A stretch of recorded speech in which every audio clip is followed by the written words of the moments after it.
منذ ولادتها والطفلة خديجة تعاني من مرض تشمع الكبد الذي جعلها لصيقة بالحبل المطاطي وأنبوب الأكسجين هذا، لكن هذه الطفلة ذات ال4 سنوات تحدت هذا المرض متمسكة بالحياة، الأمر الذي أثار تعاطف نخبة من الفنانين والإعلاميين ليدخلوا في حملة تضامنية معها للتحسيس بخطورة الوضع، والتي تتجلى في صعوبة المرض وغلاء تكاليف العملية وضيق الوقت. الحمد لله. انا ملي بلغني الطبيب بالمرض ديالها والثمن ديال العمليه، باش تعرف على الثمن ديال العمليه ما كنتش كنتوقع انها غتجمع هذا المبلغ ديال العمليه، ولكن حاليا الحمد لله تجمع وانا فرحانه بزاف، وكنشكر جميع الناس اللي ساندوني واللي دعموني ماديا ومعنويا، من فنانين من اعلاميين. وجهوا يعني من خلال الصوت والصوره فيديوهات لكل المغاربه الذين يحبونهم من ان يساهموا ويتضامنوا من اجل يعني جمع مبلغ يبدو خياليا هو 200 مليون سنتيم ثمن العمليه زرع الكبد دون يعني المصاريف الاخرى.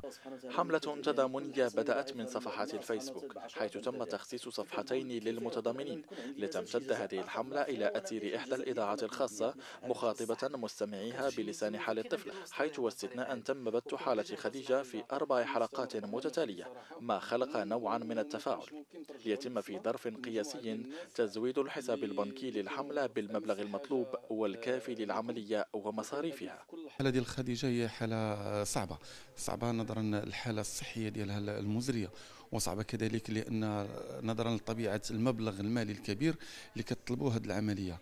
على مدار أسبوع برنامج بصراحة على شبكة إذاعة راديو بلوس أنه كيطرح القضية ديال خديجة، وخلال هذه المدة كنا كنتلقاو اتصالات هاتفية من مجموعة من المستمعين اللي بداو الرغبة في المساعدة ديالهم. لا أخفيك القول بأنه كانت عندنا ثقة كبيرة بأن هذا المبلغ إن شاء الله يتجمع، ولكن ما كناش كنعتقد بأنه سيجمع بهذه السرعة، فلله الحمد. خديجة قلناها مرة واثنين، هي الابنة ديالنا كاملين، كلنا معنيين بها، وها نحن اليوم نقطف ثمرات الجهود ديالنا كاملين والتضامن ديالنا كاملين، وهكذا هم المغاربة دائما متضامنون ودائما متحابون ويسعون دائما للخير.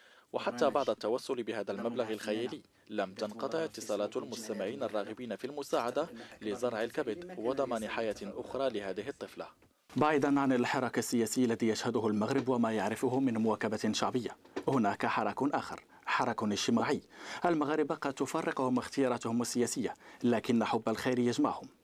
برنامج إذاعي صريح، وجوه فنية معروفة وقلوب رحيمة، كانت كافية لجمع مبلغ كان يبدو حتى وقت قريب كبيرا، لكنه صغر أمام إرادة التضامن، والنتيجة العملية ستجرى للطفلة خديجة، والكل يدعو لها بالشفاء.